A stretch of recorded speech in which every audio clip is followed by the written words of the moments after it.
Kondisi infrastruktur energi Ukraina makin merana, pasca penghancuran yang dilakukan oleh Rusia dalam beberapa waktu belakangan ini menyebabkan negeri itu luluh lantak. Mantan Menteri Infrastruktur Ukraina Alexei Kucherenko mengatakan, 90% kapasitas pembangkit listrik Ukraina hancur oleh serangan rudal dan drone pasukan Vladimir Putin. Dikutip Russia Today dari saluran YouTube Vishka, Kucherenko bilang bahwa kondisi tersebut sulit diperbaiki dengan cepat. Pemulihan membutuhkan waktu yang lama. Serangan rudal dan drone terhadap infrastruktur penting Ukraina, meluluhlantakkan sejumlah pembangkit listrik tenaga panas di seluruh negeri. Kiev Independent menyebutkan, bombardemen itu termasuk pembangkit Tripilia, pemasok listrik utama ke wilayah Kiev, Zhytomyr, dan Cherkasy. Rusia melakukan serangan besar-besaran pada tanggal 8 Mei terhadap wilayah Poltava, Kirovohrad, Zaporizhia, Lviv, Ivano-Frankivsk, Kiev, dan Vinnytsia, terutama menargetkan infrastruktur energi. Setidaknya 2 pembangkit listrik tenaga air harus dinonaktifkan akibat serangan tersebut. Berdasarkan informasi para insinyur listrik, ia mengingatkan bakalan ada pemadaman listrik besar-besaran selama musim panas dan musim dingin. Warga diminta hemat energi. Sementara itu, pemimpin perusahaan listrik swasta Yasno, Sergei Kovalenko meminta agar warga Ukraina mulai membiasakan diri hidup dengan listrik yang terbatas.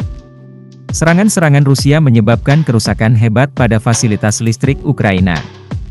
Serangan rudal Rusia terhadap pembangkit listrik tenaga panas Traipsky, jelasnya, menyebabkan listrik padam 100% di wilayah sekitarnya. Ia meminta agar warga Ukraina mengubah kebiasaan konsumsi listrik untuk menjaga keseimbangan dalam sistem dan tidak membebani jaringan listrik secara berlebihan.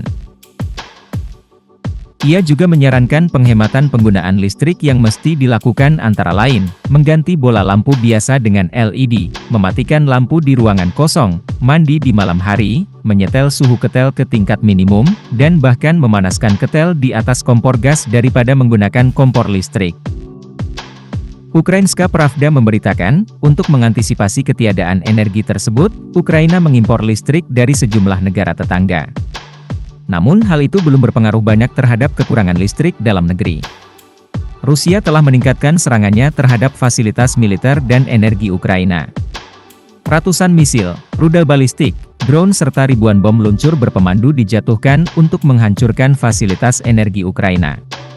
Pada bulan April, Kementerian Pertahanan Rusia mengatakan pemboman tersebut merupakan respons terhadap upaya Kiev untuk menargetkan infrastruktur minyak Rusia. Sejak Januari, Ukraina telah melancarkan beberapa serangan jarak jauh terhadap fasilitas energi jauh di Rusia, termasuk depot dan kilang minyak, dengan menggunakan drone kamikaze. Pada bulan April, Presiden Rusia Vladimir Putin mengatakan serangan Rusia terhadap fasilitas energi, secara langsung berdampak pada industri pertahanan Ukraina, dan menyebutnya sebagai bagian dari upaya demilitarisasi.